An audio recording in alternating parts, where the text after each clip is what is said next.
silver. Lord, you are more costly than gold. Lord, you are more beautiful than diamonds, and nothing I desire compares with you. Lord, your love is higher than mountains. Lord, your love is deeper than seas. Lord, your love encompasses the nations, and yet you live right here inside of me. Who can weigh the value of knowing you? Who can judge the worth of who you are? Who can count the blessings of loving you? Who can say just how great you are? Lord, you are more precious than silver. Lord, you are more costly than gold. Lord, you are more beautiful than diamonds, and nothing I desire compares with you.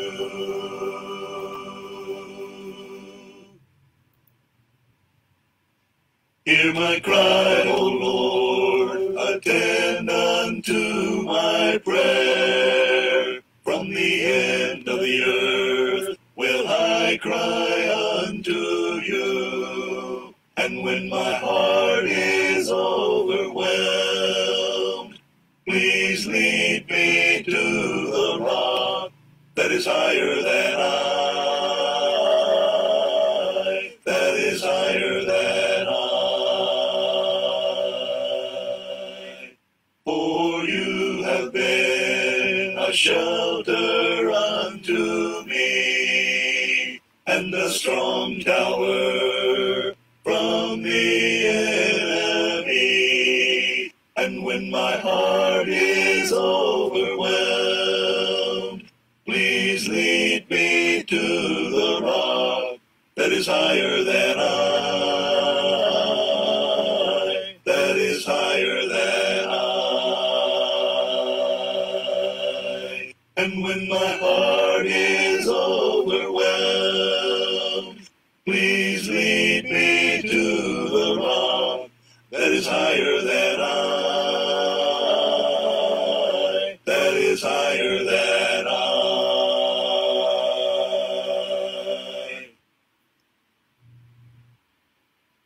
Looking to thee from day to day, trusting thy grace along the way, knowing that thou wilt safely keep all that is thine. Sure of thy soul redeeming love, sure of a crown of life above, singing thy praise I press along, Savior divine. Looking to thee, trusting thy wonderful grace, I am as happy as a true soldier can be, ever can be, hearing your Savior my own, heavenly beautiful heavenly place, trusting thy love I press along, looking to thee. Looking to thee for all I need, finding in thee a friend indeed. All of the burdens of the day meekly I bear. Neither the foe nor storm I fear, Savior divine, for thou art near. Ready my cares and troubles all freely to share. Looking to thee, constantly looking to thee, trusting thy wonderful grace. I am as happy as a true soldier can be, hearing the Savior my own, heavenly, beautiful heavenly place. Trusting thy love, I press along, looking to thee, yes, looking to thee.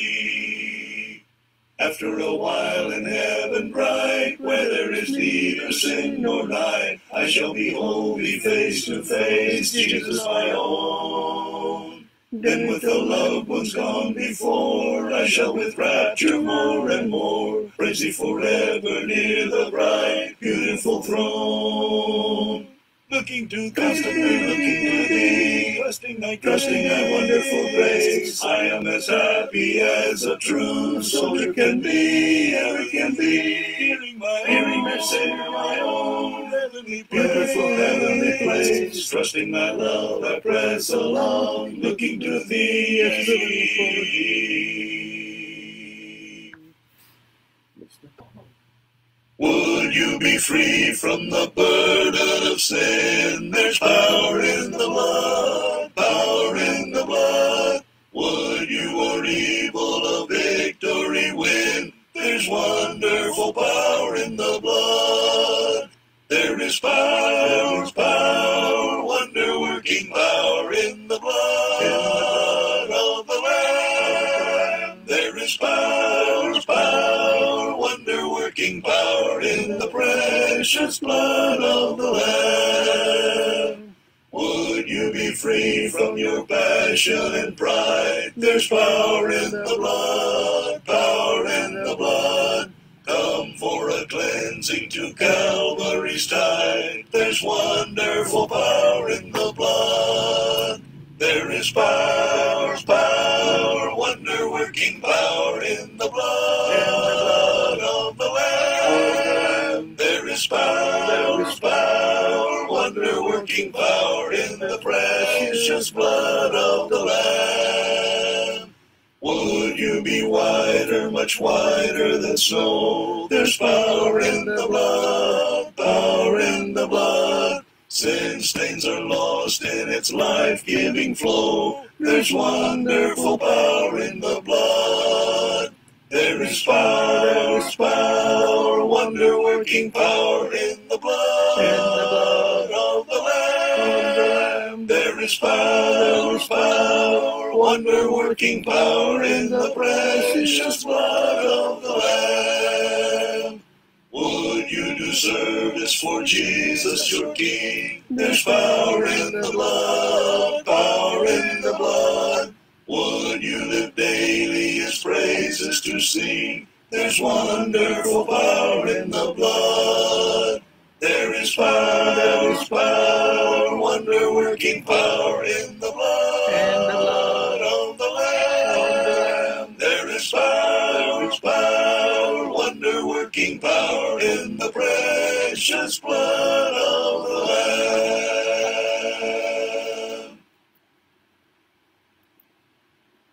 Magandang gabi mga kapatid. Good evening, brethren. Unusual po, Sabado ngayon.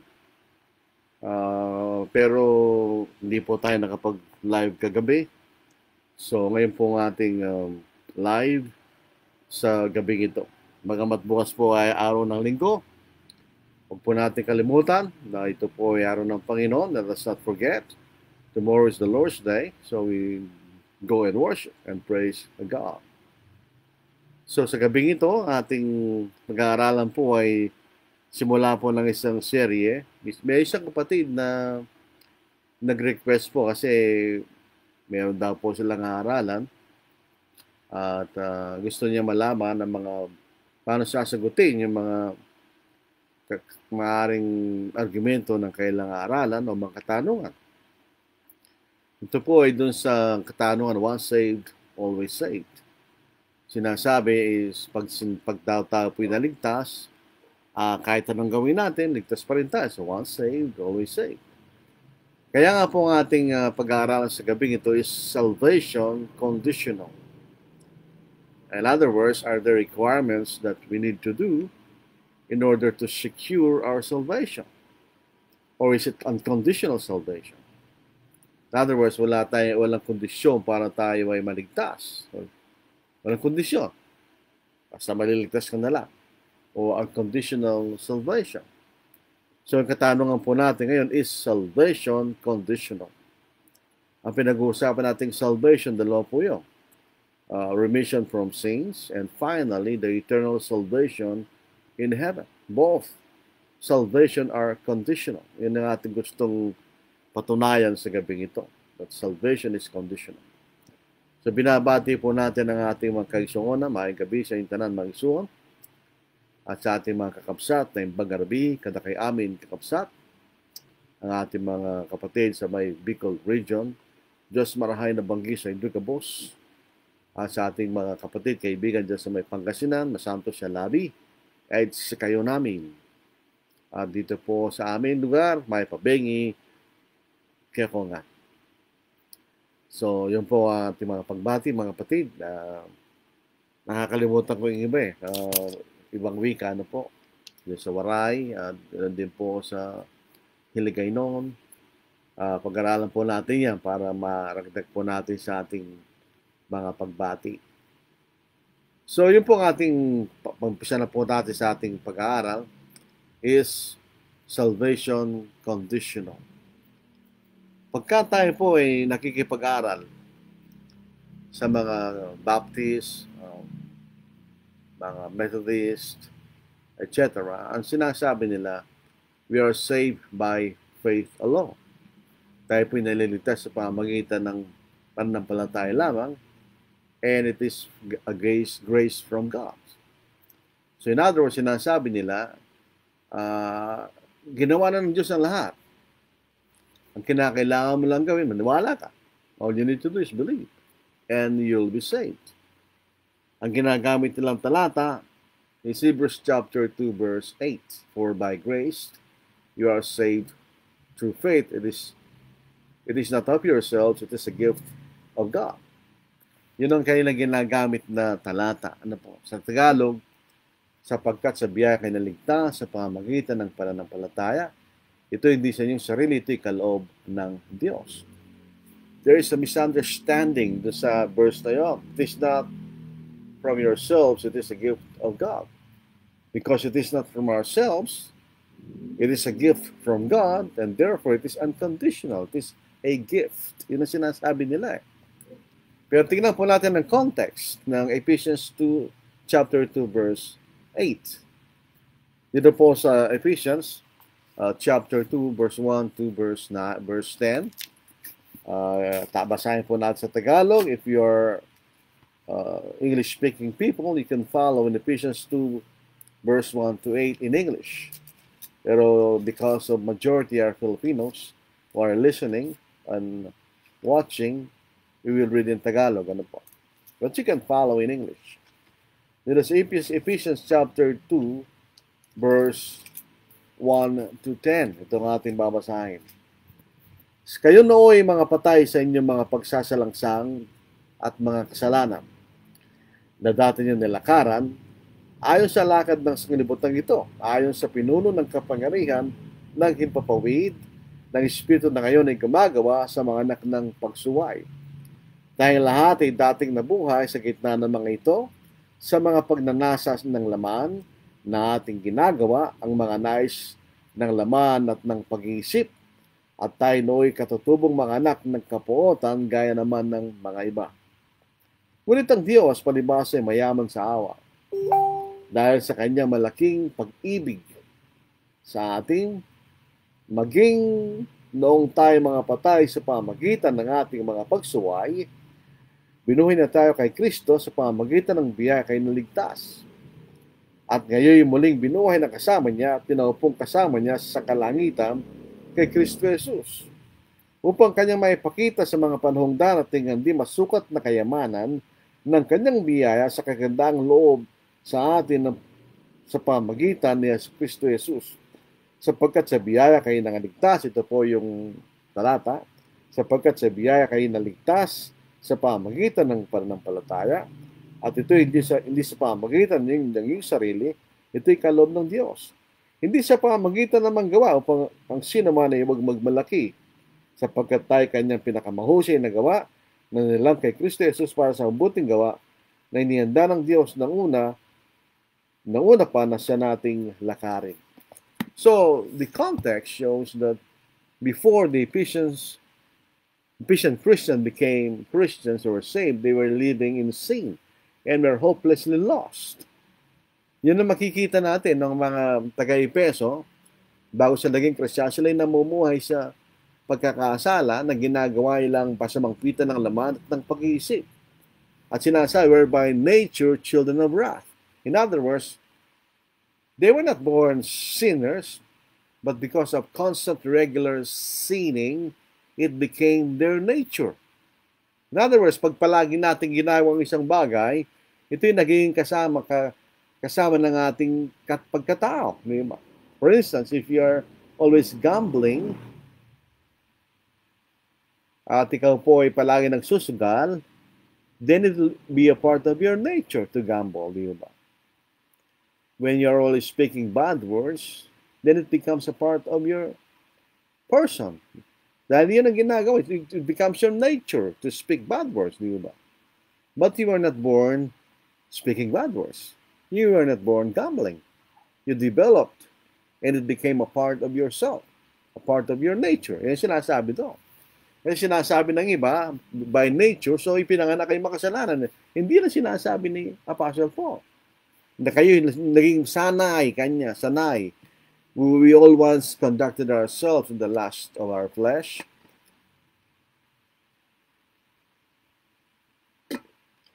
Fulfilling the desires of the flesh and of the mind, and are by nature children of wrath, just as the others. By nature, it became a part of their nature. Dahil they were they walked in sins, and left alone were hopeless. Sila po'y namumuhay sa kasalanan at wala silang pag-asa. Walang tutulong sa kanila. Now, the context, because of this hopelessness, God saved them through His grace. In other words, kung walang gagawin ng Diyos, ay magpapatuloy sila sa kanilang pagkakasala at wala silang kaligtasan. Kaya po makikita natin, sinasabi rito ng context ng Ephesians chapter 2 verse 8. Grace, because we're hopeless. We cannot do something to remove our sins. So we are hopeless in our sins. And left alone will be, pag tayo po'y iniwan sa ating sarili, wala tayong magagawa. Left alone, we cannot do anything about our sins. Di ba? So yung sinasabi nito, God saved them through His grace. Dahil naaawang Diyos sa mga tao na nagkasala, particularly mga taga-Epeso, so gawa ang paraan ng Diyos para maligtas. Hindi lang sila, pati tayo. Lahat ng mga tao kanya. Kaya nga po rito sa verse 4 hanggang verse 6, but God, who is rich in mercy, naawa ang Diyos sa tao, sa kalagayan niyang makasalanan at walang magagawa sa kanyang mga pagkakasala. But God, who is rich in mercy, because of His great love, dahil sa dakilang pagmamahal sa atin ng Diyos, with which He loved us, even when we were dead in trespasses, made us alive together with Christ. By grace you have been saved. That's the grace. The salvation in Christ was the grace. And raised us up together and made us sit together in the heavenly places in Christ Jesus. Raised up together. Kailan nangyayari yan? When were we raised up together with Christ? Good question, di ba? Gusto nyo natin makikita, mamamaya, pag-aaralan natin, kailan tayo muling binuhay kasama ni Kristo? So dito makikita natin, grace is God's spark. Because of His mercy, seeing our hopelessness, left alone with our sins, He saved us through grace, through our Lord Jesus Christ. Di ba? So this is Romans chapter 5 verse 18. Ito'y pinapaliwanag sa atin. hanggang verse 21. Therefore, as through one man's offense, judgment came to all men. Hindi sinasabi ng talata na namanan natin ng kasalanan ni Adam. Kundi nung unang nagkasala si Adam, na-introduce ang kasalanan sa sanglibutan, at ang lahat ng mga tao na hiwalay sa Diyos dahil lahat ay nagkasala. Hindi dahil namanan nila yung kasalanan ni Adam. Sin cannot be inherited. Hindi namaman ng kasalanan. In the same manner that righteousness is never inherited. Hindi rin namamana ang katwiran ng katwiran. Therefore, as through one man's offense, judgment came to all men, resulting in condemnation. Even so, through one man's righteous act, the pre-gift came to all men, resulting in justification of life. For by one's disobedience, many were made sinners, so also by one man's obedience, many will be made righteous. Moreover, the law entered that the offense might abound, but where sin abounded, grace abounded much more. In other words, because sin abounded and men were hopeless in sin, they needed God's grace. So when sins abound, there's a need for grace. Yung ba yung sinasabi? You need to be saved.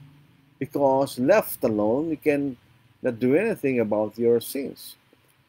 So siya para mawala tayo sa kasalanan, so we'll be freed from sin, God gave His grace. Grace abounded, what's more, so that sin reigned in death, even so grace might reign through righteousness to eternal life through Jesus Christ our Lord. Ang sinasabi ni Pablo, dahil nga po, nagkasala mga tao, at ito'y naging simula si Adam, kinakailangan din naman ang biyaya. At isa pa, magitan ng katwirang ginawa ng ating Panginoon na siya'y namatay sa krus. Yan ang biyaya ng Diyos. Kaya habang ang tao po'y sumasagana sa kasalanan, lalong nangangailangan sila ng biyaya ng Diyos para sila mapalaya mula doon sa tali ng kasalanan. Yung makikita natin. Dahil ang kasalanan ay may kabayaran. And that's the spiritual death. Ika'y maihiwalay sa Diyos. So dito makikita na, by grace, that's God's part. He made, through His mercy, He made a solution for our sins. And that is through our Lord Jesus Christ. Makikita natin.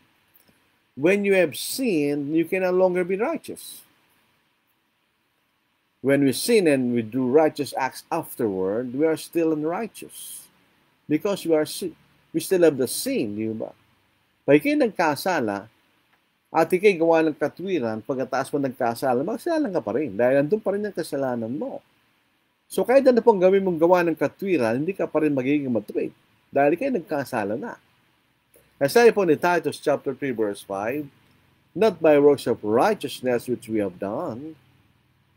Kahit anong gawin nating gawa ng katwiran, kung nagkasala ka, hindi ka na pwedeng maging matuwid.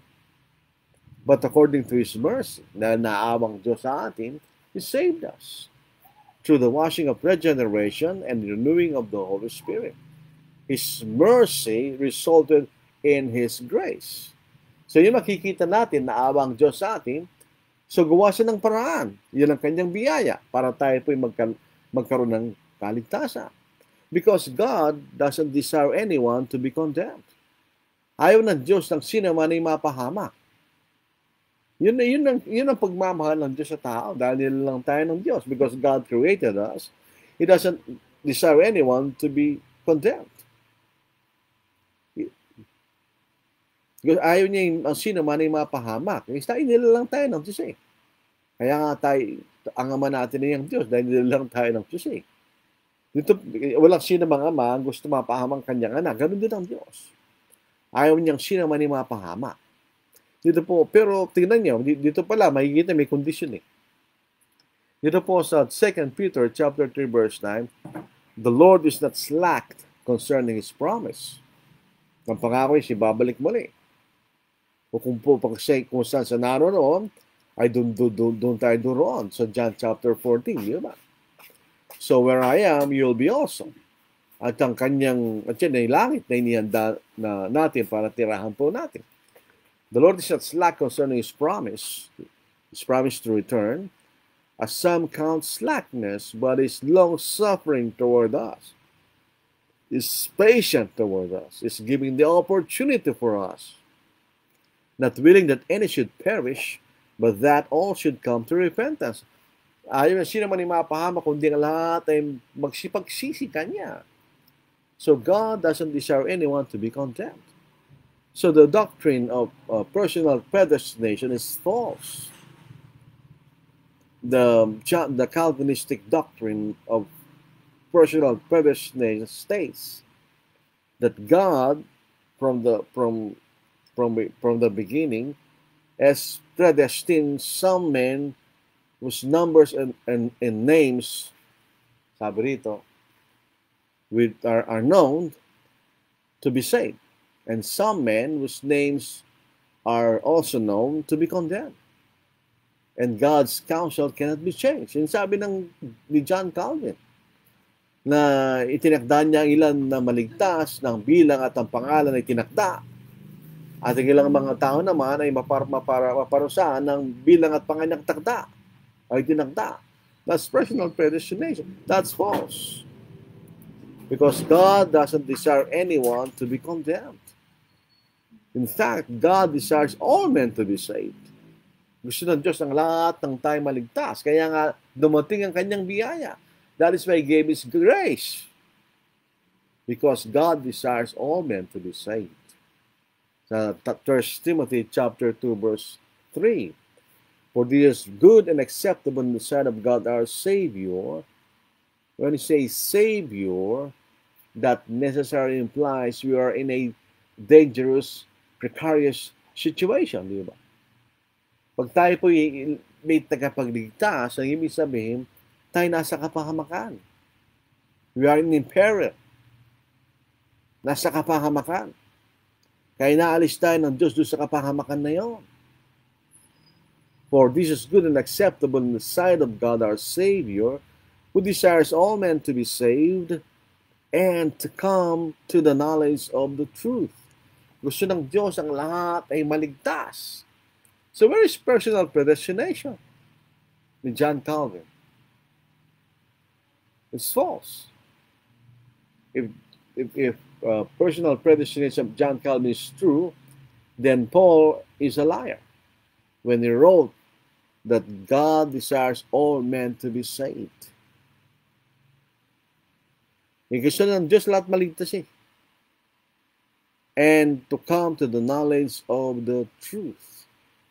So ito'y katotohanan, makikita natin, gusto ng Diyos lahat ng mga tayo maligtas. Ayaw niya sino man ay mapahamak. Kung sila ang masusunod. And this verses necessarily implies that man has free will. He has the power to choose whether good or bad, di ba?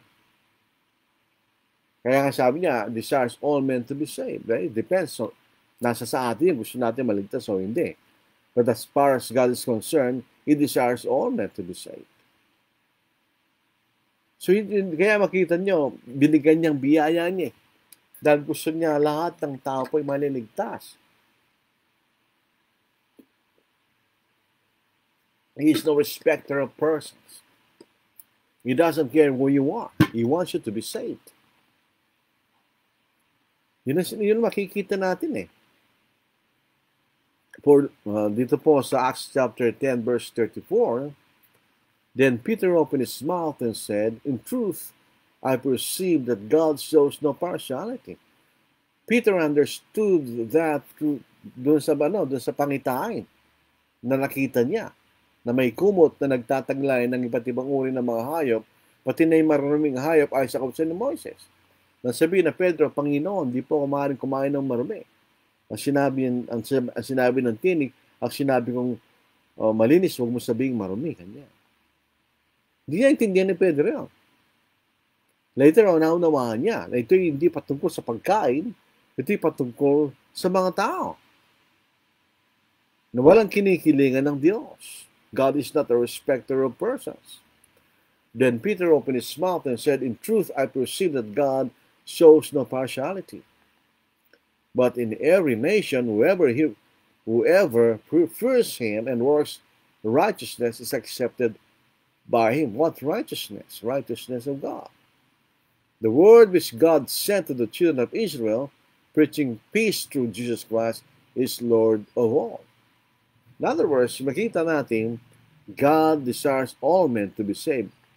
All men. Whoever works righteousness will be saved. So saan ngayon yung talagang, saan mapupunta ngayon yung personal predestination ni John Calvin? It's false, di ba? Dahil ayaw tatanggapin ng Diyos ang sino man na gumagawa ng katwiran. Works righteousness. So dito makikita yung mga talatang ito, by reading these verses, we can see that grace is not unconditional. It's works righteousness. God is not willing that any should perish, but that all should come to repentance. That's a condition. Desires all men to be saved and come to the knowledge of the truth. That's a condition, di ba? Pag hindi mo nalaman ng katotohanan, hindi ka maliligtas. So God's grace, that's God's part in saving us. Because of His great love and His mercy toward all men, He gave us His Son, who left the glory of heaven, inaiwan po niyang kalutian sa langit, took the nature of man, and died on the cross, was buried, on the third day rose again for us to be saved from our sins. That's the gospel, di ba? Gospel is the power of God's salvation to everyone who believes, to the Jew first and also to the Greek. For in it, the righteousness of God is revealed from faith to faith. Ganyan. So makikita natin, yan ang biyaya ng Diyos sa ating It is not from us. Salvation did not originate from us. It is from God. It is not of ourselves. It is a gift of God. Kanya ito galing sa Diyos. Because we cannot save ourselves from our sins. Hindi natin pwedeng ligtas sarili natin mula sa kasalanan. We have no power to do that. God alone has the power. Di ba? Yun ang makikita natin. So yun ang essence ng kanyang nature. That's God's grace. It's part in saving us. All the things that God did for us to be saved. That's God's grace. And that is accomplished through our Lord Jesus Christ. Di ba? Tingnan po niyo, ang ating Panginoon ay Diyos. Iniwan niya ang kalalatian sa langit at nagpakababa, nakitulad sa atin, at siya naging masunuran hanggang sa kamatayan sa krus, kanya. So, yun ang biyaya ng Diyos. It's God's grace. Now, grace is not unconditional in terms of our salvation. It is not unconditional. We will prove that. Hindi siya unconditional. It is conditional. So, it comes from God. That's God's part. That's His grace. But it is conditional for us to be able to get that grace. Makita natin. So, when we sin, pag nagkasala tayo, that sin remains in us. Wala tayong magagawa. Pag nagkasala ka, mananatili sa iyong kasalanan mo. At sabi ng Panginoon, you will die in your sins. Pag namatay tayo sa ating kasalanan, wala tayong pag-asa. Tayo po'y mapaparusahan. So, when we sinned, past tense, that sin remains in us. Even when we sin and stop sinning, that sin remains in us. And even after we do righteous things, after we have sinned, we are still sinners and not righteous. We want to be righteous, but when we sin, we can no longer be righteous. We are speaking in terms of the alien sinners and also in terms of the Christian. When a Christian sins and doesn't obey God, he will remain in his sins, di ba? Mananatili ka sa iyong kasalanan. So under the gospel, God's grace, we become righteous because God has forgiven us of our sins. We have been made just. We have been justified. Kaya kung babalik tayo dun sa text natin sa Ephesians, ito mababasa natin. Sa verse 8, for by grace you have been saved through faith, and that not of yourselves. It is the gift of God. Interestingly, when we compare the gift of God and the gift of the Holy Spirit, if the gift of God is not God Himself, but it's grace that came from God. In the same manner, parallel, the gift of the Holy Spirit is not the Spirit Himself, but something that comes from the Holy Spirit. The same way with Christ's gift. Niyo ba? The Ephesians chapter 4, it is not Christ Himself, but something that came from Christ. So it is the gift of God, not of works. When Paul said not of works, it is talking about righteousness through the law of Moses. When you become righteous because you did not sin. You earn your salvation because you did not sin. Hindi ganon. Because all men have sinned. When it is of works, because you have not sinned, then you can boast. But it is not sa parang ganon. So hindi tayo pwede magmalaki. Kasi we are not righteous because we did not sin. We are righteous because God forgave us. Or for we are His workmanship, created in Christ Jesus for good works, which God prepared beforehand that we should walk in them. So by grace you have been saved through faith, not of yourselves. It did not come from us. It came from God. Not of works, or meaning that because we did not sin, lest anyone should boast. If you did not sin, and you are entitled for your salvation. So yun makikita natin talata doon. Di ba mga kapatid, babalik tayo ngayon doon sa pag nagkasala tayo, wala tayong magagawa para sa ating kasalanan. The sin remains. So it is only through God's grace and we are forgiven of our sins that we become righteous. So, under the law of Moses, no one was justified because they all sinned and there was no provision for forgiveness under the law of Moses. Kaya nga po sila'y nakatali sa kasalanan dahil walang kapatawaran sa kanilang kasalanan sa ilang kausa ni Moises. So, kaya nga dyan pumapasok yung biyaya ng Diyos. Because we sin and we are hopeless, we have a need for the grace of God. We needed to be saved because we cannot save ourselves. We have nothing to buy out our sins to save our souls. This is Matthew chapter 16, verse 26. For what profit is it to a man if he gains the whole world and loses his own soul? Or what will a man give in exchange for his soul? Nothing. So what is God's grace? It's the gospel of Christ. It is the gospel that God died on the cross. He was buried. And on the third day, He was raised up. He was resurrected. Para magkaroon tayo ng kaligtasan. That's God's grace. Yun ang ginawa ng Diyos. That's God's grace. As far as God is concerned, His work is done. That's God's grace. But we are saved through faith. So dito makikita natin, faith is the condition so we can access the grace of salvation. In other words, kung di tayo sasampalataya, we will not be saved. That is a condition, di ba? Okay, we do not understand the Calvinists that say unconditional salvation. Grace through faith. Faith is condition. Unless you have faith, you cannot access the grace of God. Di mo maliwanag? Napakasimple, no? So, contrary to what some teach, grace is not unconditional. In order to access the grace of salvation, we need to have faith. This is man's part.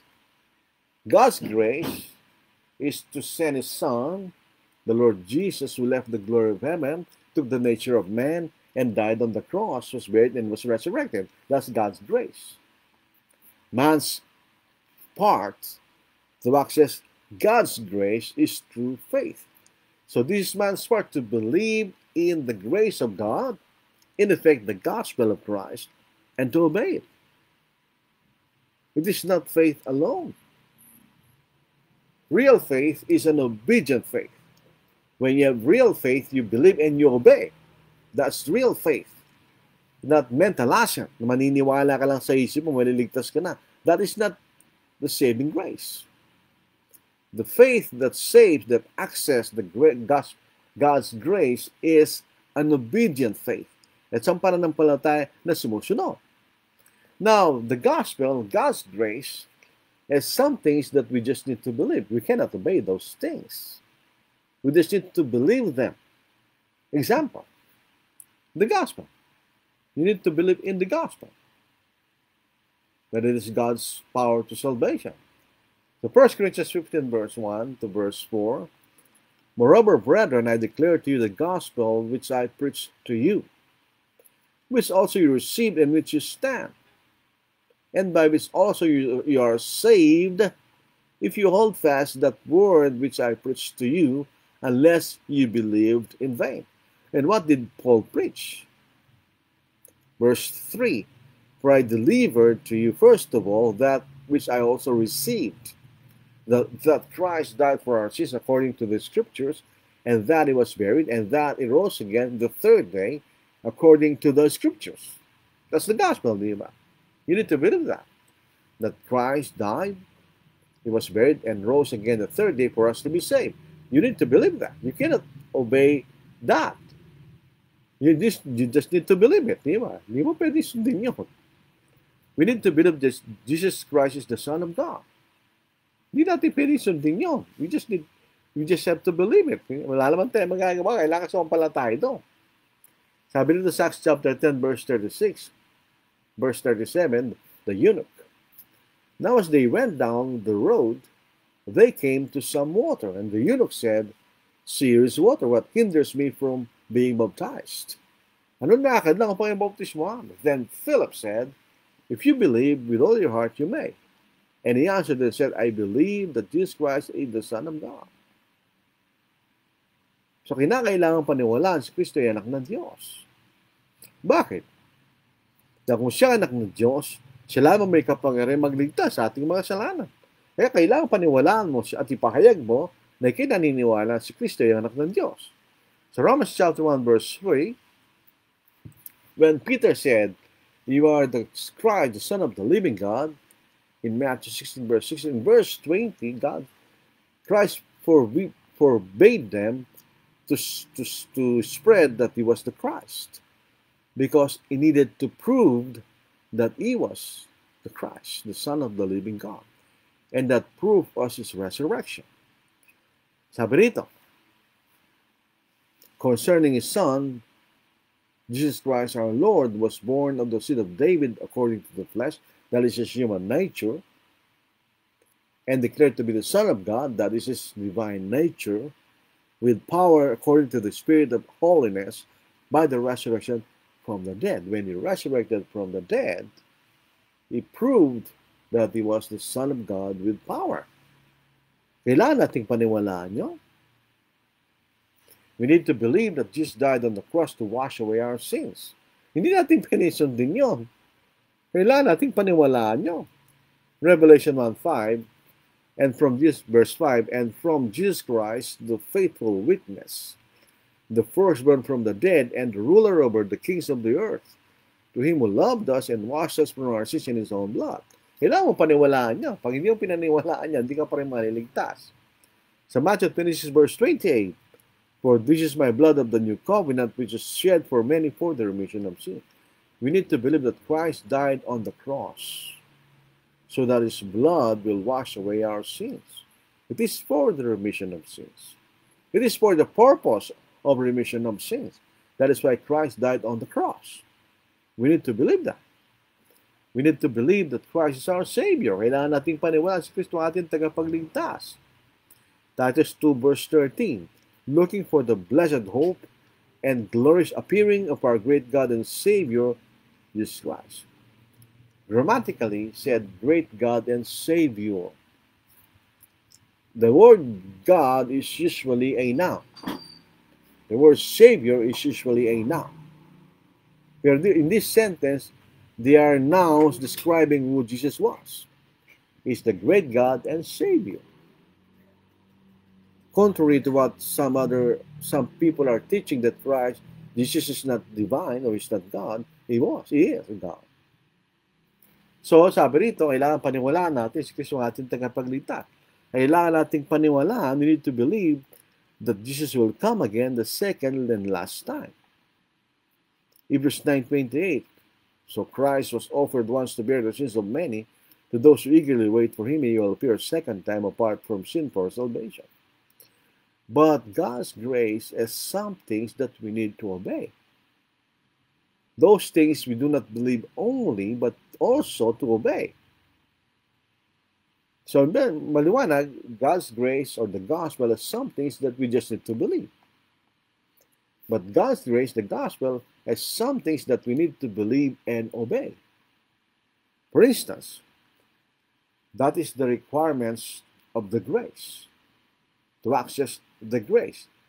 Hebrews chapter 5 verse 8, will Christ say, sinang ililigtas ng ating Panginoon? Those who believe only? Yung sumampalataya lamang? Ay, hindi no. Those who obey Him. Hebrews 5:8, basahin natin. Though he was a son,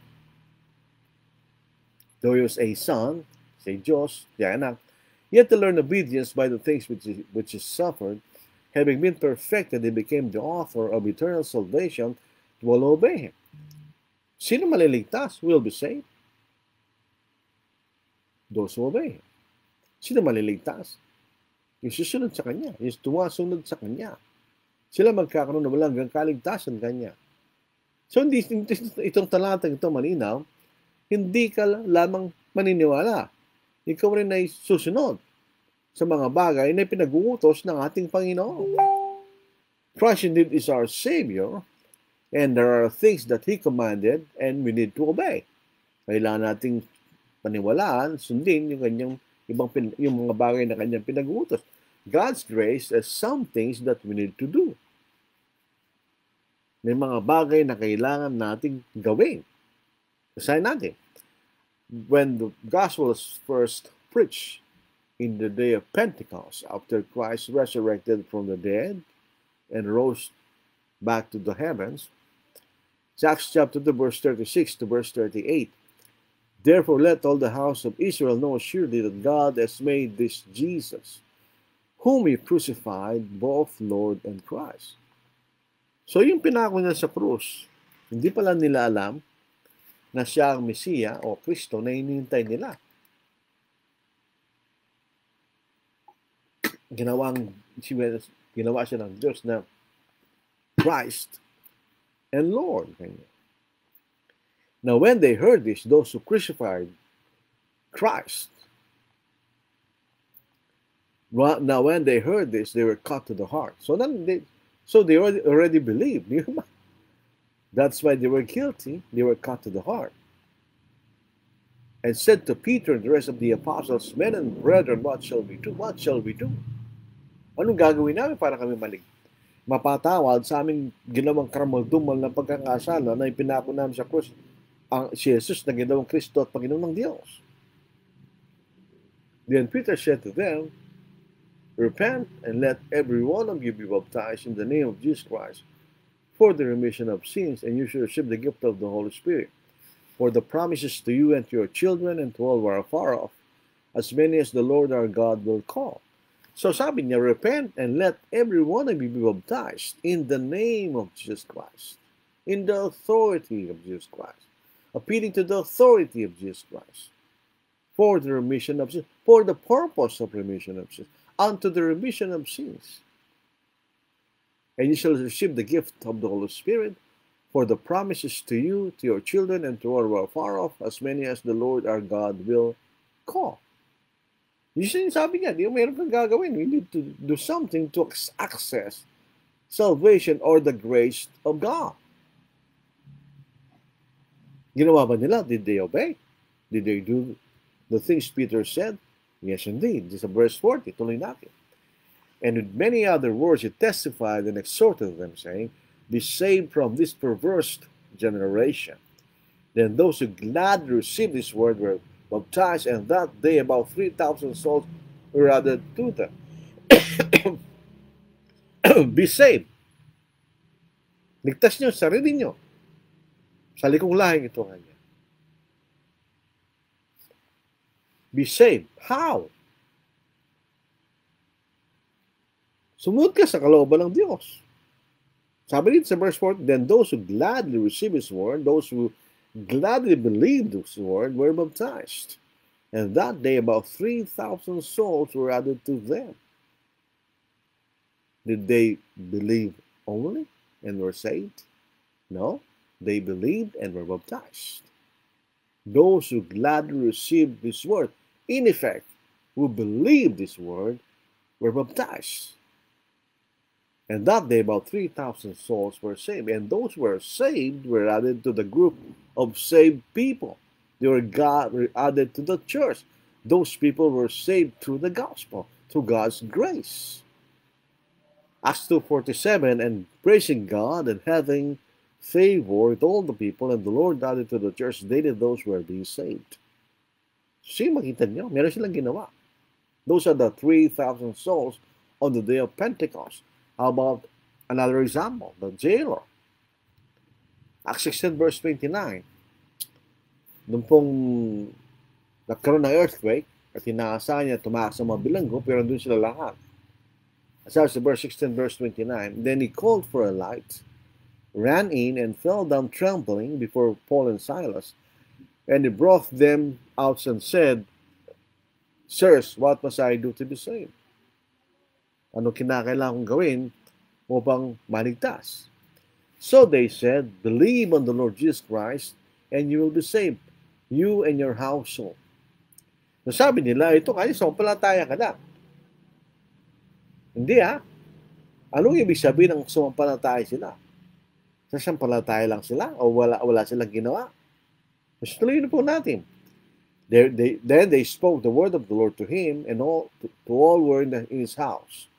And it took the same hour of the night and washed their stripes, and immediately he and all his family were baptized. Sipin nyo, sa oras din yaw ng gabi. Ating gabi yun Kung hindi mahalaga ang bautismo, bakit nila gagawin nyo? Pwede na magpabukas yan. O sa susunod na araw yan. O sa isang buwan na yan. Kailan sila? When did the jailer and his household believe? After they were baptized. Yun sa verse 34. Now when he had brought them into his house, he set food before them and rejoiced, having believed in God with all his household.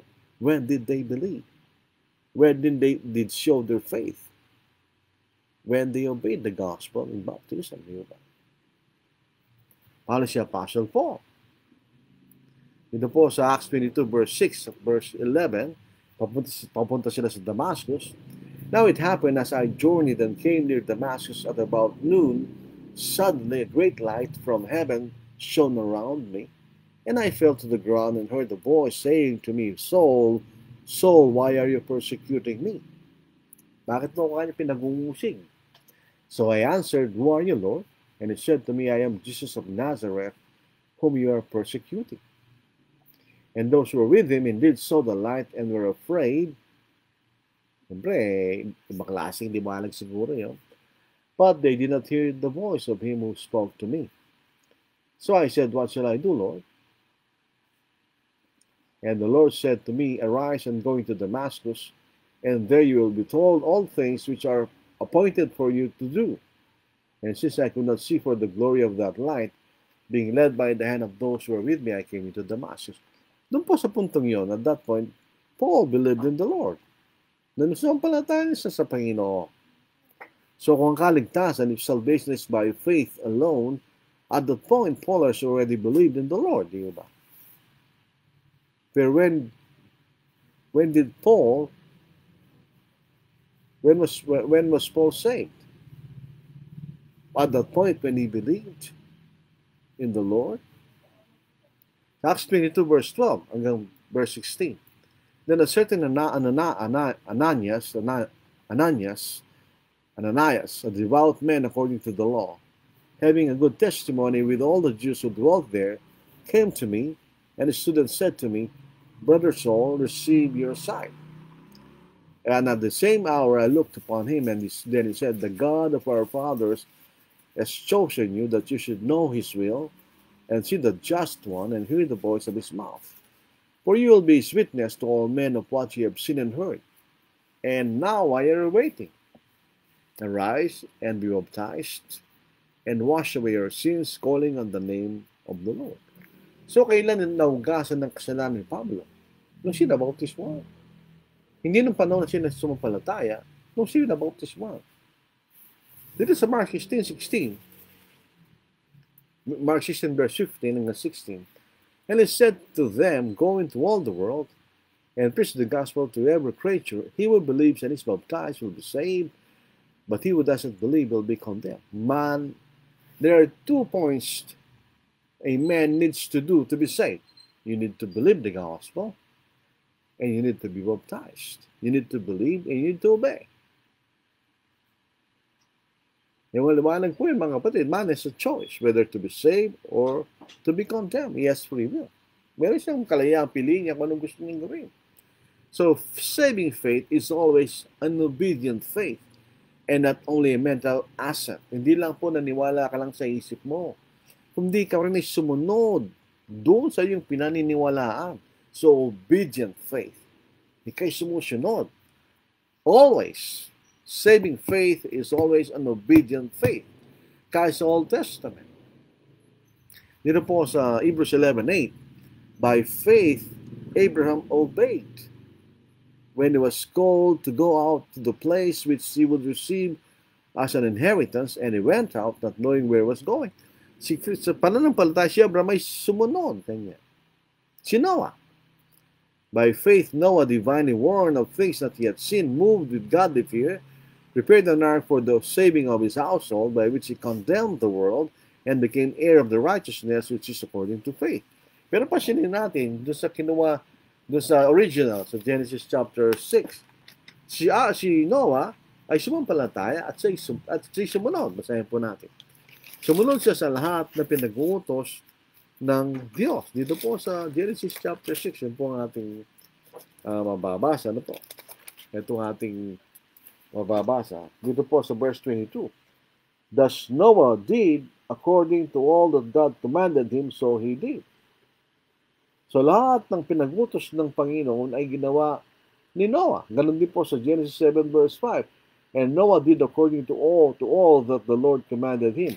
But the Hebrew writer said by faith. Dito po sa James chapter 2 verse 21, was not Abraham, our father, justified by works when he offered Isaac, his son, on the altar? Verse 22, do you see that faith was working together with his works, and by works faith was made perfect? And the scripture was fulfilled, which says, Abraham believed God, and it was accounted to him for righteousness. When did Abraham believe? When he obeyed. Yun ang sabi rito. Basahin natin sa verse 24. And which was accounted for him for righteousness, and was called the friend of God. When the scripture said Abraham believed, did Abraham believe only mentally? No. When Abraham believed, he obeyed. You see then that a man is justified by works and not by faith alone, or by faith only. So dito po makikita natin ng nagliligtas na pananampalataya ay yung palaging sumusunod. Doon po sa talatang binasa natin sa Ephesians chapter 2, raised up together with Christ. Ang tanong po dyan, when were we raised up together with Christ? Hindi naman tayo nabuhay na literal na muli. Nagsama ni Kristo, hindi naman natin sa kasabay na buhay na maguli. Noon tayo po nabautismohan. Basahin natin sa Romans chapter 6, verse 3, or do you not know that as many of us as were baptized into Christ Jesus were baptized into his death? Therefore we are buried with him through baptism into death, that just as Christ was raised from the dead by the glory of the Father, even so also we should walk in the newness of life. For if we have been united together in the likeness of his death, certainly we also shall be in the likeness of his resurrection. Knowing this, that our old man was crucified with him, that the body of sin might be done away with, that we should no longer be slaves of sin. Yun ang kinasabing tayo po'y nabuhay na maguli ng kasama ng Kristo, tayo pinabautismo. So, sa bandang pangmuli po ng ating pag-aaral, salvation is conditioned on believing in God's grace and obeying it. And in continuing to obey it. So, sabihin, ang kondisyon po ng biyaya ng Diyos, God's grace, ay kahit tayo kailangan sumampalataya sa kapangyarihan ng biyaya ng Diyos, kailangan natin sundin ito, at kailangan tayong magpatuloy ng pagsunod dito. Doon po sa Revelation 2:10, sa gitna po ng pag-uusig, do not fear any of those things which you are about to suffer. Indeed, the devil is about to throw some of you into prison that you may be tested, and you will have tribulation 10 days. Be faithful until death, and I will give you the crown of life. Ito yung mga Kristiyano. Be faithful until death. Maging tapat hanggang sa kamatayan. Mas patuloy kang sumunod hanggang sa araw ng iyong kamatayan. Kailangan tayo lumakad sa pagsunod sa Diyos o sa paggawa ng mga bagay na mabuti kanya. For we are His workmanship, created in Christ Jesus for good works, which God prepared beforehand that we should walk in them. We should walk in them. That's a condition. If we will not walk in good works, we will not be saved. Kasama yan sa biyaya ng Diyos. So in other words, by grace, that's God's part, but the condition is by faith. And faith is an obedient faith. So God's grace, that's God's part. Man's part is faith, meaning we believe and we obey. It's an obedient faith. It is not an unconditional salvation, just like what the Calvinists are teaching, Baptist, Presbyterian, etc. It is an obedient faith. That's man's part. So susunod po ang ating pag-aaralan, once saved, always saved. Totoo ba yan? Pag ikaw'y naligtas na minsan, ligtas ka na magpakailanman, wala ka nang gagawin, wala nang kondisyon. Ito pa lang po sa unang pag-aaral natin, malalaman natin, ang kaligtasan ay may kondisyon. May kondisyon, nakanta ka pa loob sa biyaya ng Diyos. So maraming salamat po sa inyong pakikinig. Maaari magbigay pa tayo ng mga limbawa sa ating sunod pag-aaral para maipakita natin, makakamtan mo biyaya ng Diyos so ikaw'y susunod sa kanyang requirements doon sa biyaya niyo. Sa limbawa, yung Jericho, limbawa, o yung si Naaman, nabigyan siya ng biyaya ng Diyos sa palimbawa po ng Jericho. Okay, ibinigay ko sa inyo Jericho, that's God's grace, pero kayo umikot kayo 7 beses doon sa ikapitong araw niya. At paano yung mga pakakak at babagsak kanya. Ganun, di ba? Meron biyaya, pero meron requirement ng Diyos para makuha din ng Jericho. Ganun din siya Naaman. Ang God's grace, siya po ay magkakaroon po ng kalunasan sa kanyang ketong, pero meron siyang gagawin para makamtan niya yung kalunasan sa kanyang ketong. So maraming salamat po sa inyong pakikinig sa gabing ito. Sabi na po. Pero susunod po, pagsisikapan na po nating Biyernes, po, Sabado, busy mga tao pag ganitong gabi. Pero ito po ang ating maulit po ito kasi itong mga minsan itong mga itinuturo natin sa Facebook Live, itinuturo rin po natin yan sa church sa araw ng linggo. Doon mas maganda dahil makikita niya yung chart habang itinuturo po itong mga bagay na ito. Pero kung wala kayong pagkakataon, so if you want to access this, so panoorin niyo muli sa YouTube po, Angeles City Southside Church of Christ. O kahit man sa Facebook, meron din po kami Facebook group, Angeles City Southside Church of Christ. Nakalagay po lang ito, mga kapatid. O Jan Ocampo, good evening po. Larry Gatsalian, magandang gabi po. Edna Delfina Villamayor, good evening po sa ating lahat, mga kapatid. Lilia Domingo, watching from Cabala Union, good evening everyone. John Rex Darasin, medyo naging regular po si John Rex. Maraming salamat kay John Rex. Magandang gabi po, Brad. Leonito Rolisa, na Imbag Arabi, Kadakayami, Kakabsat. Ang ibig sabihin, magandang gabi sa lahat mga kapatid. Bendik Kanono, magandang gabi sa ating lahat na nanonood at nakikinig. John Bautista, listening while driving back home. Makiingat na, Brad. Baka mahirap makinig habang nag-drive. Pero maraming salamat po sa inyo mga kapatid. So tayo po magpaalam na sa pamagitan ng isang makinig panalangin. Dahil kailangan na rin po tayo magpahinga dahil bukas po ay araw ng linggo, araw po ng pagsamba. Huwag po nating kaliligtaan yan. Minsan tayo po, pag-araw mula Lunes hanggang Sabado, nagagawa natin ang gusto natin gawin. Pagkatapos parang lang yun, nagkakaroon tayo ng dahilan, hindi tayo makapagsamba. Hindi man po tama yun. Kung nagagawa niyo gusto niyo gawin mula Lunes hanggang Sabado, lalo natin kailangan sumamba sa araw ng bukas. So, manalangin po tayo, Mang Banal. Kami po ay lubusang nagpapasalamat sa inyo. Kung wala po kayo, wala rin po kami ng Diyos. Kung wala kayo, wala kami po yung nasa aming mga pagkakasalan pa rin. Wala kami pag-asa ng magkaroon ng kaligtasan at makarating po sa langit. Papasalamat din po kami sa aming Panginoon na siya po'y willing na iwanan ng kalulutian sa langit, na magpangbaba, maging katulad po namin, at maging masunod sa kamatayan sa krus para lang po kayo magkaroon ng kaligtasan. Nagpapasalamat ko sa Banal Espiritu siya nagpangbaba na sinugo ng aming Panginoon para patunayan ng mga apostol sa buong katotohanan at maipahayag at mapatunayan ang salita ng Diyos hanggang ito'y may sulat.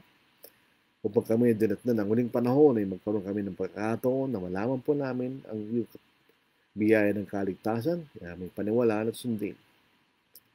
Kami nagpapasalamat po Diyos sa mga pisikal na biyaya binibigay mo sa amin. Yung mga aming pangangailangan sa araw-araw. Alam po namin, hindi niya kami pababayaan.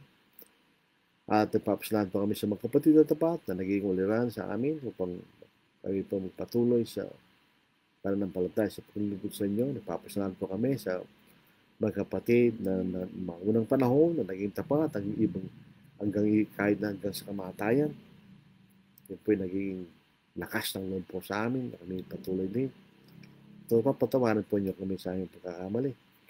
Sa kasulang panahon ay mayroong mga walang katiyakan sa aming mundo. So, walang katiyakan ng kaguluhan, ng gera.